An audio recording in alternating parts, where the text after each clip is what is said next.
Assalamu alaikum everyone. Welcome back to my Dhaka to Rajshahi Eid Journey special vlog.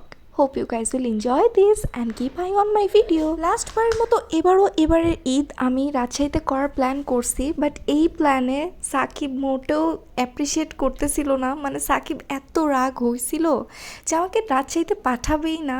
দেন ওর রাগটা কিছুটা লাঘব করার জন্য আমি ওর জন্য একটু পুডিং বানাইছি, কারণ ওর পুডিং অনেক পছন্দ। বাট পুডিং খেয়েও বেচার রাগ কমতেছে না, এরকম রাগ রাখছিল এবার।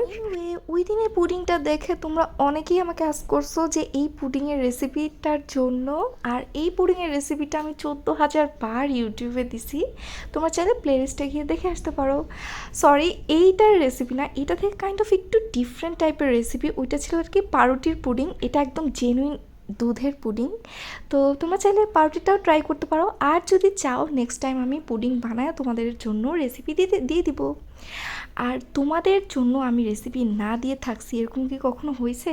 আই থট পুডিং তো সবাই পারে, এই জন্য পুডিংয়ের রেসিপি দেই না, বাট যারা এরকম পারফেক্ট চাও তাদের জন্য দিয়ে দিব। আর এই দেখো তোমাদের ভাইয়া আমি যাতে রাজশাহী না যেতে পারি এই জন্য লাগেজে তালা দিয়ে রাখছে, বাট আমি অল্টারনেটিভ আরেকটা ব্যাগ নিয়ে চলে আসছি।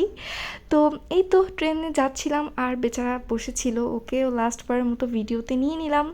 তারপর সাকিব এবার অনেক কাজের জন্য আমার সাথে রাজশাহীতে যেতে পারছিল না।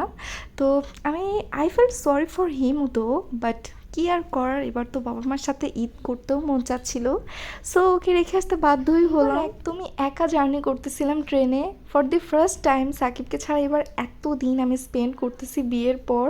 তো সাকিব তো লিটারেলি প্রতিদিনই আমার উপর রেগে আছে, আমি জানি না ওর রাগ কীভাবে ভাঙবে, আই ডোন্ট নো।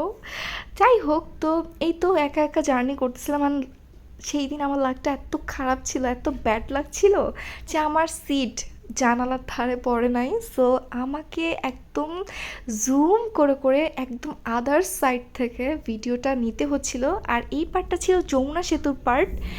এভাবে এই বোরিং জার্নি আমি পাস করতেছিলাম, বাট টাইম আর কাটে না। টাইম কাটাইতে কাটাইতে চলে আসলাম আমাদের রাজশাহী স্টেশনে। অ্যান্ড দেন তখন অলরেডি সন্ধ্যা হয়ে গেছে, তাই টাইমও হয়ে গেছে, বাট ইফতার কিভাবে করব রাস্তার মধ্যে। সো এভাবে আর কি বাসায় যাচ্ছিলাম। অ্যান্ড বেশ অনেক দিন পর রাজশাহীর রাস্তা দেখে মনটাই ভালো হয়ে যাচ্ছিল।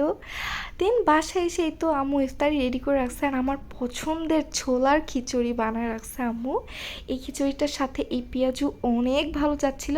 আর এইটা ছোলার খিচুড়ি হলো, এর মধ্যে বিফ ছিল। সো এই খিচুড়িটা অনেক দিন পর খেতে পেরে অনেক ভালো লাগতেছিল।